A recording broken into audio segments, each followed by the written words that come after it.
Assalamu alaikum warahmatullahi wabarakatuh. Alhamdulillah wassalatu wassalamu ala rasulillahi sayyidina Muhammad sallallahu alaihi wasallam.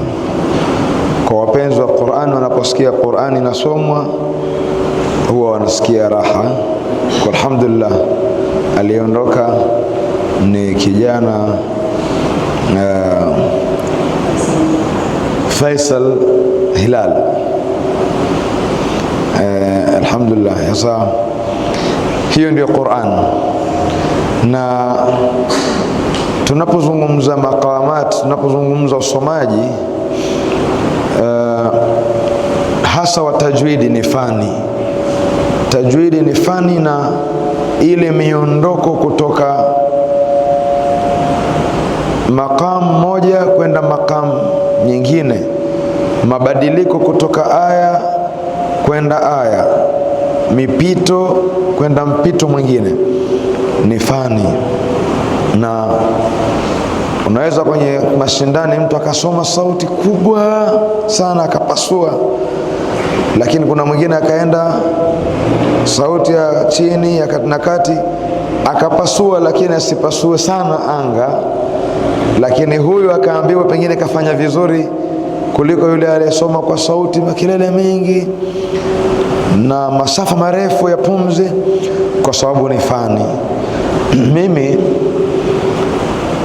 kwa dakika 3 mpaka 4 nafungia barnamiji yetu kwa siku ya leo, lakini kwa kuwa sote hapa ni watu wa Qur'an, ni watu wa maqamat, nataka niipite aya moja fupi kwa maqam kama 7.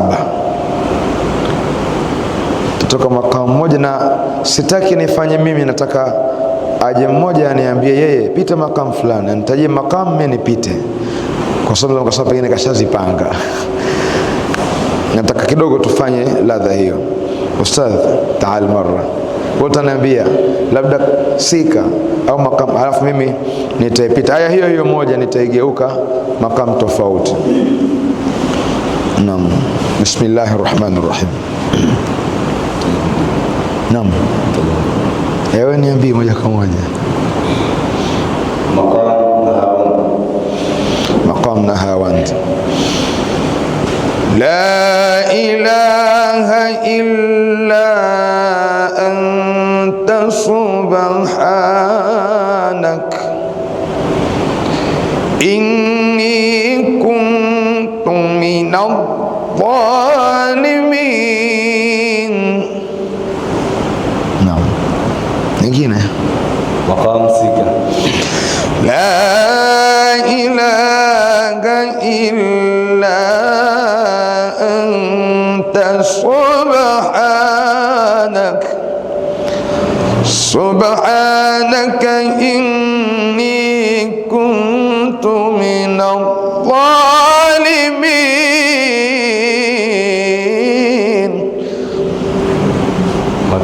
Maqam bayat. La ilaha illa anta subhanak subhanaka inni kuntu minadh dhalimin. Maqam rast. La ilaha illa anta subhanak subhanaka inni kuntu minadh dhalimin. Maqam sabr. La ilaha illa anta subhanak subhanaka inni kuntu minadh dhalimin. Maqam ajam.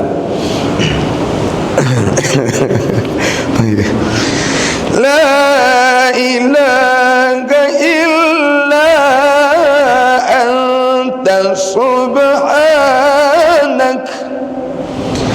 subhanaka inni kuntu minadh-dhalimin. مقام حجاز. لا إله إلا أنت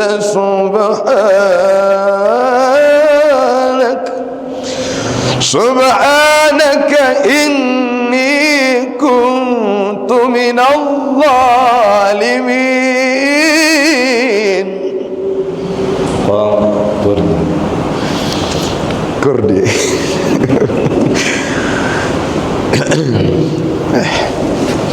لا إله إلا أنت سبحانك إني كنت من الظالمين. Naam, shamaliza. Naam, nimejaribu makamu kama 7 hivi, Bayat, Sika na Hawandi, Hijaz. Sasa hizi ni sauti ambazo anatumia wasomaji na zina mpangilio wake vizuri, kwamba ikitoka sauti hii, kama unasoma tajwidi, ikitoka hii imeingia hii, imeingia hii, na njia zile unavyozipita sauti hizi. Lakini vile vile kuna mazingatio pia. Kuna wakati mwingine kama unaizungumza ile Qur'an, ile aya, tafsiri yake ndiyo sauti, wakati mwingine unachagua. Kwa mfano aya ya huzuni, maqam swaba, ile ya kuhuzunika, unaihuzunikia, unasikitikia ile aya. Pengine aya za adhabu na namna kama hiyo. Kuna aya za ujumbe, kuna kama unazungumza, pengine Mwenyezi Mungu anazungumza na viumbe wake, au kuna kisa unakisimulia, unakisoma kama unakisimulia. Kwa hiyo ni fani, ni bahari nyingine. Sisi tunajaribu tu, inshallah. Tunawahusia vijana kwamba tujitahidi kuipenda Qur'an, lakini mbali kuipenda Qur'an, kuifanyia kazi Qur'an, yani vifuani mwetu hifadhi, lakini kuifanyia kazi. Lakini sisi ambao, au wale ambao Mwenyezi Mungu amewajalia neema ya sauti, kwa sababu ni fani, si kila mtu anaweza kusoma tajwidi. Kuna mwingine anaweza kusoma tartili vizuri, akiswalisha kibla anaweza kusoma tartili vizuri, mkafurahi. Lakini ukimwambia soma tajwidi, akawa hayumo katika, kwa sababu ni fani. Na mwingine kwenye tajwidi akawa vizuri, lakini muratali yake au tartili yake ikawa ya kawaida, wala isi kushtue. Na kuna mwingine akawa kote anaweza kufanya vizuri. Kwa hiyo wale ambao Mwenyezi Mungu kawajalia neema sauti za kusomea, wazitumie sauti hizi kwa kusomea Qur'an na kuifuatilia hii fani na kuisoma na kuifanyia kazi inshallah. Kwa baada ya kusema hayo, tunawashukuru mlokuwepo katika majlisi hii kwa muda mlokuwepo. Mwenyezi Mungu akulipeni kila la kheri, awaongezee fadhila, baraka, kheri katika maisha yenu, ajalie maisha yenu ayapambe kwa nuru ya Qur'an. Tukifa tufe tukiwa sahibul Qur'an, tukiingia kaburini tuwe watu wa Qur'an, na Qur'an iwe ndo nuru yetu makaburini, ndiyo sahibu yetu, mzungumzaji wetu, na iwe ndiyo neema kwetu hapa kaburini na kesho akhera inshallah. Baada ya kusema hayo, basi nitapeleka kipaza sauti kwa Sheikh Ali pale, ili na yeye atupe ladha, kama atakuongeza. Anasema kifua kinamsumbua, kama kinamsumbua si na atupa mfano pale, na kakohoa kwa makamu gani inshallah atatupa dua.